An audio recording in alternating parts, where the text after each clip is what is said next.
Well, hello, everybody. Much love to you all. We have some updates today. Just want to say Jesus is the only way. May God bless you all. And, woe unto them that call evil good and good evil, and that put darkness for light and light for darkness, that put bitter for sweet and sweet for bitter. Per Isaiah chapter 5, verse 20, it really seems that a lot of people are putting um, what is evil good, and what is good they call evil nowadays. Nobody wants to have a biblical background in their life anymore. So furious act on everything, getting ready to share numerous amount of things here. Um, going to talk about it, and hopefully you're all having a good day today.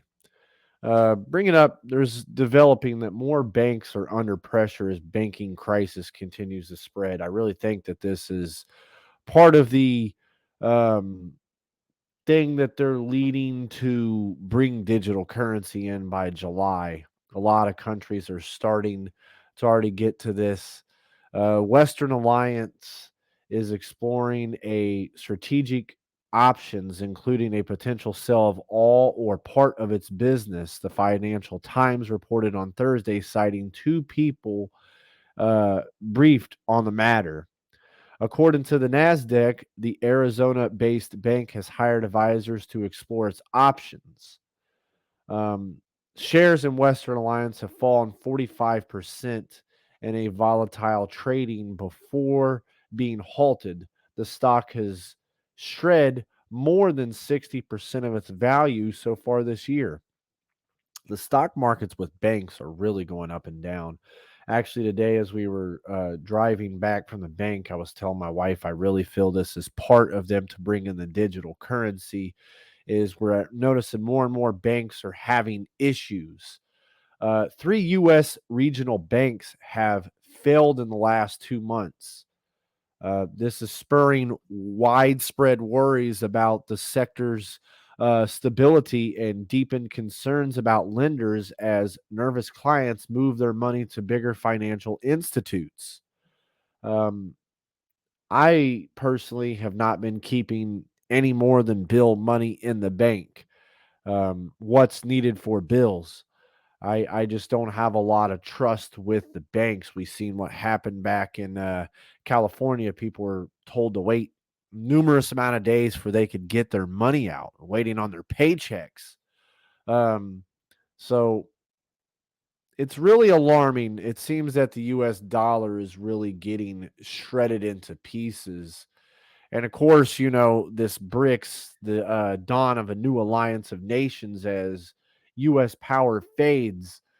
We see people like Russia, China, India, and Brazil and South Africa that are in this. So, what is BRICS? We'll bring this up real quick. BRICS is an economic alliance that has been around since about 2001. Jim O'Neill from Goldman um, coined the BRIC to represent original countries such as Brazil, Russia, India, and China. By 2010, South Africa had been added, bringing us to the where we're at now. O'Neill predicted by 2050, the original four nations would be a dominant force in the global economic. Brazil, Russia, India, China, South Africa rank among the world's fastest growing emerging markets in the past few years, thanks to the low labor costs and favorable demographics, um, and abundant natural resources at a time of global um, uptick and things are booming in certain things. And there's a lot that's going on. We're seeing, if anybody plays the stock markets are up and down.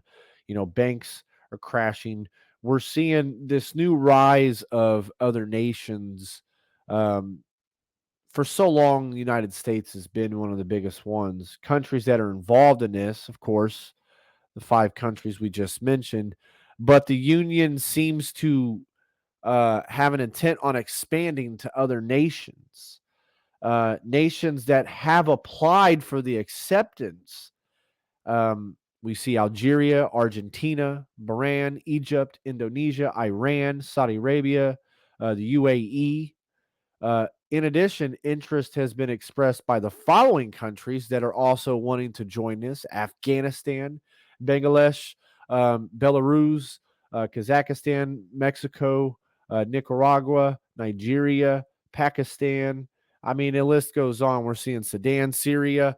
And, I've been saying since the end of last year, keep your eyes on Syria. I have some Syrian news to bring up too. I mean, I really feel the Lord is saying, keep your eyes on it. The burden of Damascus, you know, um, they're really hurting as a nation.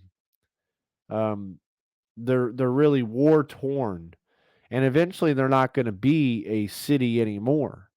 So Syria is going to have to start relying on other countries, and they're already seeing this with the humanitarian aid that was being given to them by Iran, that wasn't for humanitarian aid when all the earthquakes had happened. But BRICS members states account for over 40% of the global population. That's almost half of the population. I really expect, as we're seeing, look, the greenback has become more unreliable for the dollarized economics due to the rise interest rates regulated by the U.S. Federal Reserve, the Fed. Um, I really think not a lot of people are agreeing with me on this, but I really think that this is starting to be the economic downfall of America. Um, we might be seeing that, work is kind of upticking for people to get, like, yards done, work to their home. This is the last push to try to gain our economic back to where it was. And it's, for our entire lives, as it says here, the United States has been on top of the global pyramid. So as many rivals are going against us, are we going to see other people starting to rise? I really think China is really at the pinnacle of being one of the most wealthiest countries right now. But also, this was yesterday. The Secretary of Defense over there in Israel, Gallant, is saying that Iran has enough uranium for 5 nukes, not just one. They're one of those nations that I keep saying, they're not going to play the strategical battleground like China and Russia, who, are going to threaten it but not do it. I really think a place like Iran, even if Syria had their hands on one, or North Korea, countries that are really radical with their thought process. Iran's one of those countries, I believe, when they seriously get one, they're going to drop it. And main reason why, for years, for decades, they've been wanting to eliminate Israel off the face of the earth. And this is just one more step towards it. Iran is not sufficient with one nuclear bomb, Gallant had said as he was hosting a meeting in Greece. It has accumulated enough enriched uranium to have 5 nuclear bombs. If Iran enriches to 90% weaponized level, it would be a great heir, and price would be heavy. Um, and there would be consequences which could inflame the Middle East, he added. Middle East has always been an uproar, but as we see the Islamic Revolutionary Guard Corps, um, the terrorist attacks against the Jews in Greece, against the Jews, of course, in the Gaza Strip, many areas. Um, it wasn't too long ago we seen that a crow was ripping off the Israeli flag in Israel. Could this be a sign from the Most High that there's something getting ready to happen? We need to take everything with a grain of salt and take it all to prayer and fasting and studying a lot, because the Lord has used birds for messages a lot. I mean, for instance, in Noah's Ark, he knew when it was time to come out of the ark based off a bird bringing him the olive branch. So I really think the Lord, as we know in Revelation, The fowls of the air are going to eat the flesh of kings. So birds are going to be a big part to play with this too. They give us signs. And we have so many biblical signs right now, it's unbelievable. But the Minister Benjamin on Thursday said Iran could blackmail any U.S. city if it acquired nuclear weapons. To have Iran being able to threaten every city in the United States with nuclear blackmail is a changing of history. So Iran is like 50 North Koreas, he said. I really believe Iran is one of those dangerous dynasties. If they got their hands on this, I don't think it would be a testing program. I think that they would definitely launch something.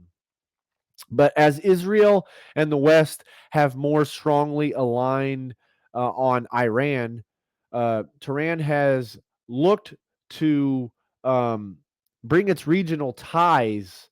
For instance, Iranian president met with the Syrian president in Damascus on Wednesday.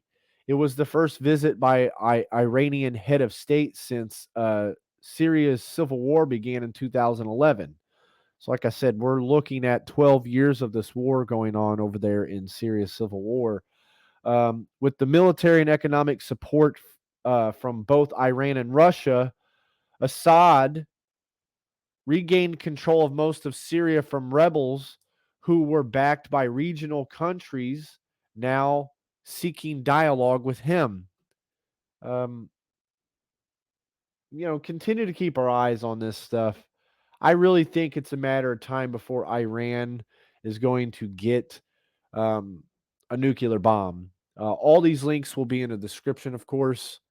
And this was pretty interesting. Israel, since 2001, has seized 189 crypto accounts linked to terror groups. This is going to be a new battle with the cryptocurrency coming on. Israel has seized 189 cryptocurrency accounts linked to Palestinian and Islamic terror groups since 2021. This is huge. Uh, I don't really know how they're going to be able to monitor this stuff yet because, crypto is still kind of one of those new things that are coming out, but they've linked a lot. It says $140,000 worth of crypto was taken from over 80 accounts belonging to 3 companies. So they're finding ways to link these things to other companies. This is a blow to the terrorist groups, of course. And this is good that they have found this because now we can start knowing how some of the terrorist groups are being funded by cryptocurrency. But Hamas has claimed it was not linked to the financial exchanges and that the accusations were an attempt by Israel to justify its economic war against Gaza and its people. Of course, the Gaza Strip has had so much going on between Hamas and Israel. It's going to continue to be an uptick of battle, not just by rockets here and there, but we're going to see an economic battle as well with this, and we're continuing to. Now, this was huge because this is big for Syria. Diplomats to discuss Syria's return to the Arab League after more than a decade of not being since the 12-year war had begun. Um, this could be a huge uptick for financial stability for them if they rejoin the Arab League. So it says diplomats from the Arab nations are planning an emergency meeting in Cairo over the weekend about the fighting in Sudan and the prospect of Syria's return to the Arab League more than a decade after its membership was suspended because of the civil war.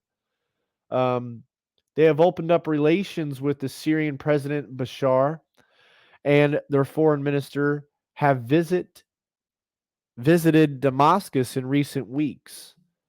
I just, all praise, honor, and glory to the Most High that He had had this ministry say, keep your eyes on Syria this year. There's going to be a lot of moves in Syria in 2023.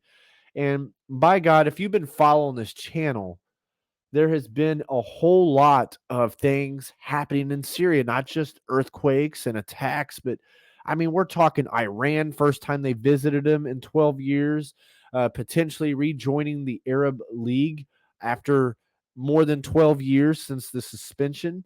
Um, I really think the Lord is saying, keep our eyes. There's going to be something big here. I mean, remember, Russia and Iran are members with them, wanting to form this Magog and Gog alliance. Eventually this alliance is going to form, and these are going to be the nations that are in Magog and Gog. When people look at Isaiah 17:1, we're talking just Damascus ceasing to be a city. It doesn't mean that the whole country of Syria is going to be gone. We're talking a city, and a big city at that. So like I said, all these links to be in the description. Today, Japan had a very huge earthquake, a 6.3 that hit near the west coast. Um, Caused a lot of course, panic anytime you get these huge earthquakes right along a sea border. There's always the potential of a um, tsunami that could hit.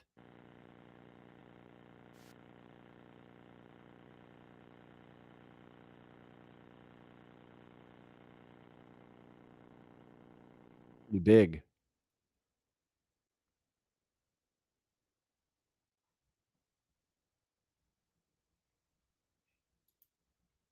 Got the camera shaking. Um, there's the seismic scale of 0 to 7 is what it said it hit. It reached lower than 5 in some areas. In some areas, level of 4. Um, this is a area that's been hit a lot by earthquakes. Um, they're used to it, but at the same time, we know this map here. I mean, just look at this. It's phenomenal. It's the earth has been shaking, and it continues to shake, and I believe that it's going to continue to shake. I mean, it's just part of what's going on. And I'm going to also bring one more thing up real quick. Um, kind of an update. Um, Mayday, of course. We've talked about it a while back about the protests in France. They've still been going on. I mean, I think it was over 22 days ago last time I reported on it. There's still huge protests going on a wide scale over there. And I'll end up putting this link in the description, but I'm not really going to read on it. I'll let you guys look on it. Oh, sorry. Had to sneeze real quick. Um, we're seeing that I'm going to go through this. The protests have been continuing. Remember, we've talked about a long time ago. Um, it's been going on for about 30 days now and continuing. I'll put this link in the description too. Um, as things continue to ramp up throughout the world, violence continues to increase. The Bible tells us in the end days that the violence will continue to increase. The hearts will wax cold of people of the world, and people are bitter nowadays. It seems like since COVID, people have really lost a sense of um, especially if you go out somewhere to eat, people don't really have hospitality anymore. So much love to you all. May God bless you all. Sunday at 12:30 p.m. Eastern, join us for a sermon. Who are you serving? As we were driving down the road earlier today, I see a car had a cross hanging from their um, rear view mirror, and the license plate said "Bad Witch." It's like it kind of like adds with what I'm talking about on Sunday. It's like people are serving two masters. You know, you can't be representing the cross but representing witchcraft at the same time. And it really seems the world's just really big with that nowadays. So, it's just like we had read at the beginning of this, Isaiah 5:20. People mix evil with good and good with evil. I mean, this just doesn't, it just can't be. You read the book of Corinthians, it says it too. I can get on blabbing about this, but much love to you all. Keep your heads up. You fight from victory, and that's thanks to the blood of Jesus Christ. Much love.